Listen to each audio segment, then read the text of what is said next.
Magandang gabi.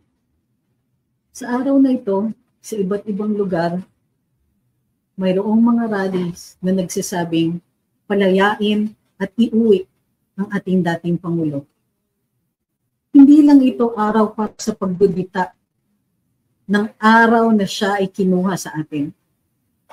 Ito ay paalala sa Administrasyong Marcos na alam natin ang dahilan kung bakit isinuko nila ang isang mamamayan ng Republika ng Pilipinas para ilitis sa ibang bansa,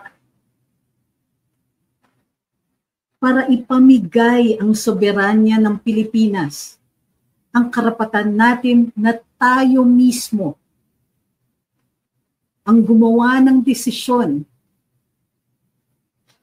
at maghatol sa isang mamamayang Pilipino.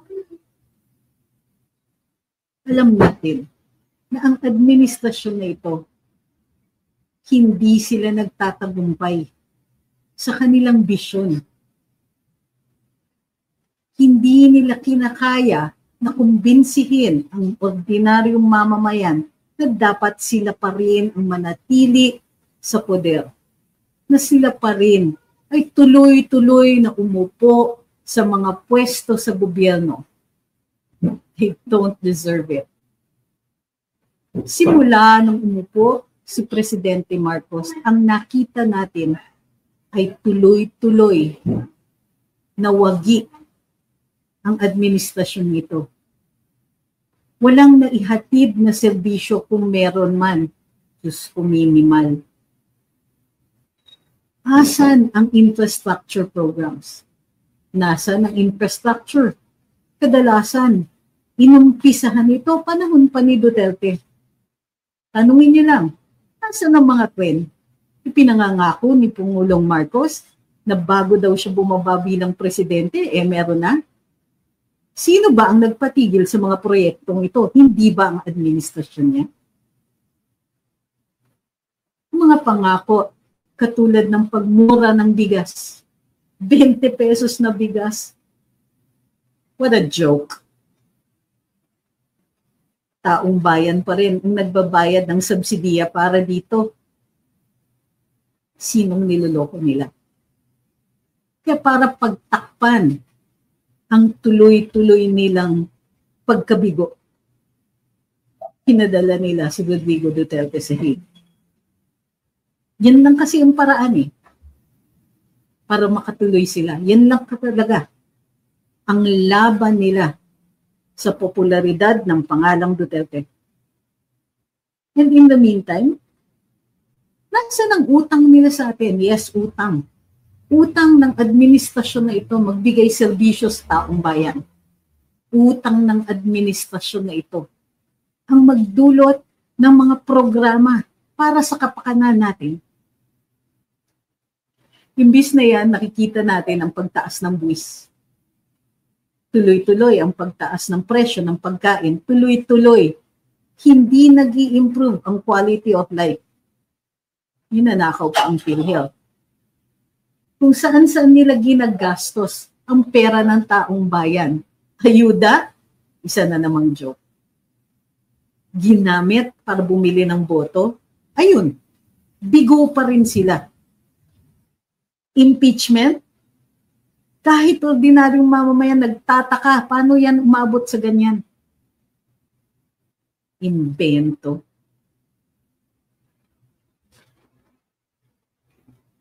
At hustisya, ay nako. Hustisya ba yung nag-iimbento ka ng kaso? Hustisya ba yun na lahat na lang ng makitang kaso idinidikit sa pangalang Duterte? Bah, kulang na lang si Rizal. Duterte pa rin. Duterte pa rin may kasalanan kung bakit siya binaril sa Bagong Bayan.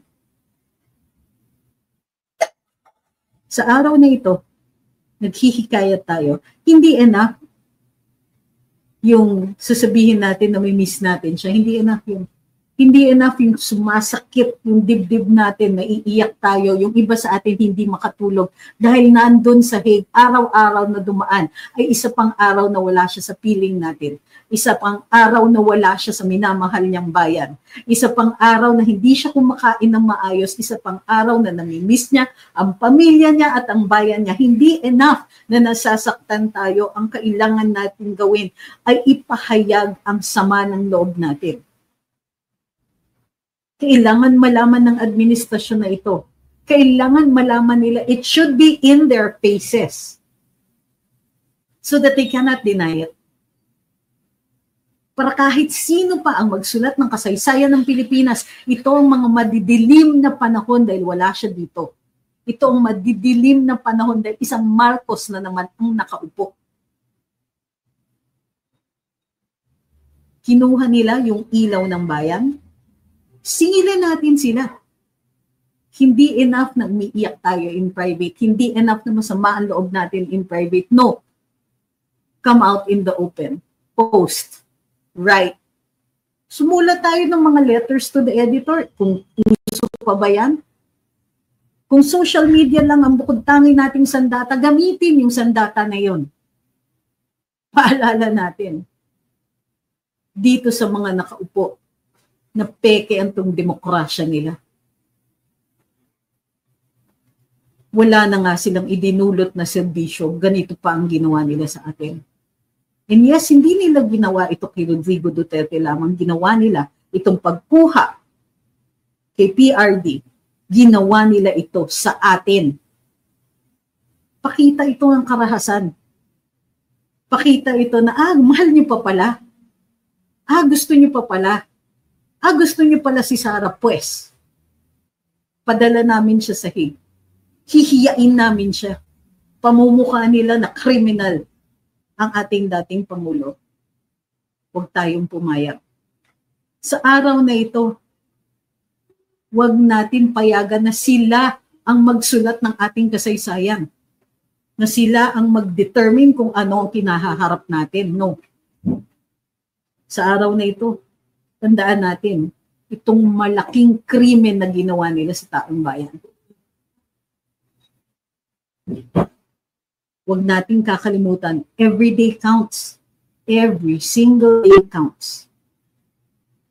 Every day we must do something, no matter how small, para maiuwi si Rodrigo Duterte. Even if it's just to put on your status message, bring him home. Free Duterte. Marcos, I know what you did. Huwag natin hayaan silang magtago sa kunwari hindi nila alam. Sa kunwari walang kinalaman si Presidente Marcos dito sa krimen na ito sa taong bayan. Huwag natin pabayaan. Ipahayag natin na hindi tayo masaya sa ginawa nila. Ipahayag natin ang galit natin. Ipahayag natin na kahit magkunwari sila, alam natin na sila na halos ang tumitindig bilang prosecutor ni Rodrigo Duterte sa ICC.